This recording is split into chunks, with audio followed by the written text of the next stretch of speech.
Le 25 décembre, un grand jour des chrétiens, qu'ils fêtent l'anniversaire de Jésus-Christ, appelé Noël.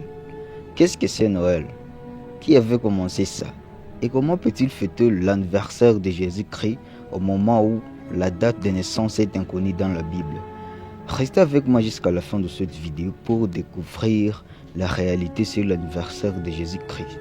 Et si c'est votre première fois de visiter ma chaîne, n'oubliez pas de vous abonner sur ma chaîne en cliquant sur le mot s'abonner en dessous de cette vidéo pour être informé à chaque fois lorsque je lance de nouvelles vidéos. Les églises chrétiennes sont regroupées en différentes branches: le catholicisme, le christianisme orthodoxe et le protestantisme, qui contient sa branche évangélique.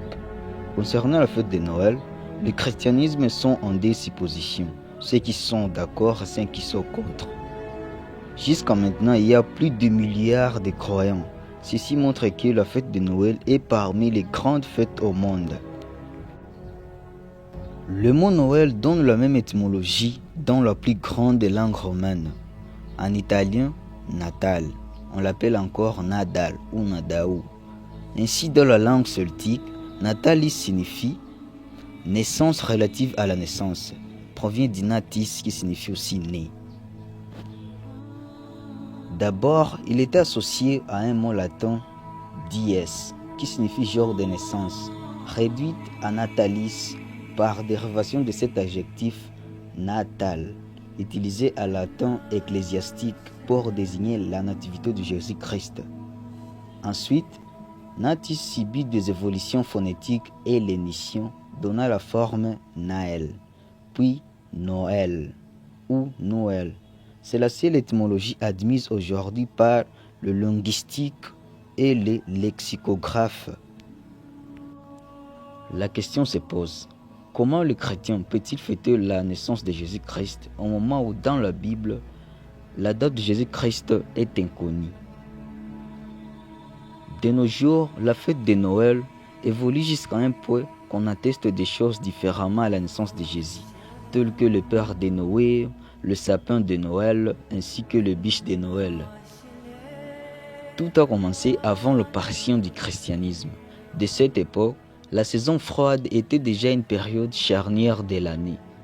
En effet, la Terre effectuait une rotation autour du Soleil en 365 jours. Elle tournait sur un axe incliné d'environ 23,5 degrés. Donc cela explique l'alternance des saisons en été et l'hémisphère nord qui bénéficie d'un ensoleillement important. Comme le solstice d'été qui commençait le 21 juin. Le 21 juin était considéré comme le jour le plus long de l'année. À partir de là, les jours vont décroître dans le solstice d'hiver, en commençant du 21 décembre. Le 21 décembre était considéré comme le jour le plus court de l'année. Ces traditions antiques avaient de nombreuses similitudes avec les fêtes chrétiennes. Donc, les chrétiens ont ainsi progressivement s'approprié à la culture de leur environnement. Ce phénomène est connu historiquement sous le nom d'impreciatio christiana, donc l'interprétation chrétienne. Toujours avant la christianisation, l'Occident avait une fête appelée Dies Natalis Solis Invincti, jour de la naissance du soleil invaincu. Cette fête se déroulait à la date du 25 décembre, fixée par l'empereur romain Aurélien en 274. C'était une grande fête du culte Sol Invictus, donc soleil invaincu. L'empereur Aurélien aurait choisi la date du 25 décembre parce qu'il était proche du solstice d'hiver, donc la saison d'hiver. Souvenez-vous que la saison d'hiver commençait le 21 décembre. Mais c'était aussi le jour de la naissance de la divinité solaire appelée Mitra. Aurélien souhaitait en effet unifier religieusement l'empire en choisissant cette date. Alors, pour accomplir son souhait, il adepte des Sol Invictus et des cultes Mitra, tout plaçant la fête dans la continuité des festives traditionnelle romaine.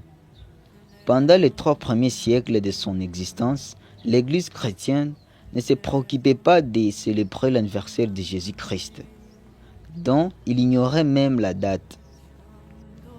Les premières mentions d'une célébration chrétienne à 25 décembre est de 336 à Rome. Les chrétiens devenus l'un des cultes et religions de l'Empire romain, célébrant une festivité pendant cette période de l'année. L'anniversaire de Jésus étant inconnu, était probablement placé à 25 décembre, est ainsi choisi pour adopter la coutume liée à cette date, en leur donnant un nouveau sens. C'est ainsi l'anniversaire de Jésus était à l'origine.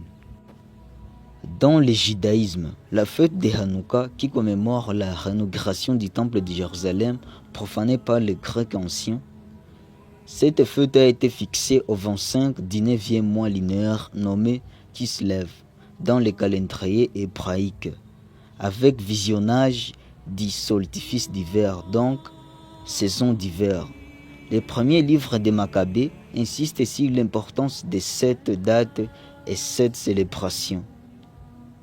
La naissance de Jésus n'a aucune trace ou texte chrétien qui précise l'année de naissance de Jésus-Christ. C'est pour ça que les chrétiens ne fêtaient pas la naissance de Jésus-Christ.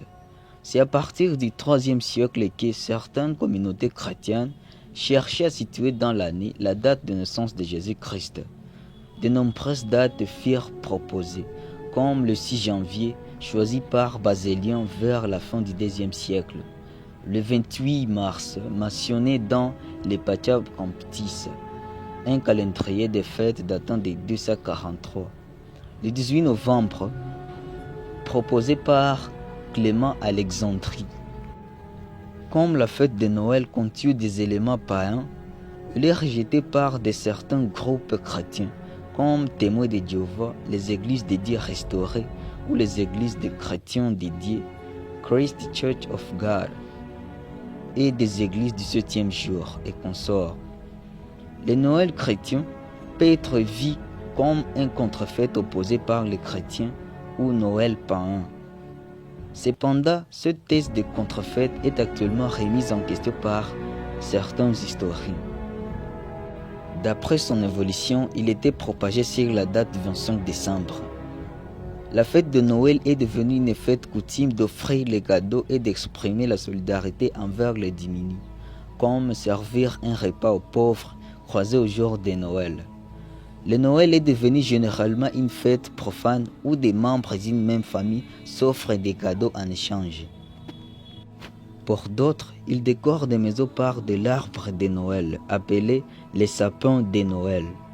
Le sapin de Noël est apparu dans la source écrite à la fin du Moyen-Âge, dans les pays de culture germanique, mais il n'a pas aucun effet sur la naissance de Jésus-Christ. Le Père de Noël est un personnage fictif lié à la fête de Noël, mais la source remonte à des croyances antiques. Il est parfois associé à la mère de Noël. Le saint catholique Nicolas de Myre est considéré comme étant à l'origine le père vrai de Noël, mais il est attribué à des personnages mythologiques à ses attributs modernes. Plusieurs choses sur la fête de Noël sont attribuées aux païens, car compte tenu des révolutions de la fête de Noël, elle contient des cérémonies qui ne cadrent pas la naissance de Jésus-Christ. Merci d'avoir regardé ma vidéo. N'oubliez pas de cliquer sur le mot s'abonner en dessous de cette vidéo pour être informé à chaque fois lorsque je lance de nouvelles vidéos. Mon nom à moi c'est Blaise Bango. Rendez-vous à la prochaine.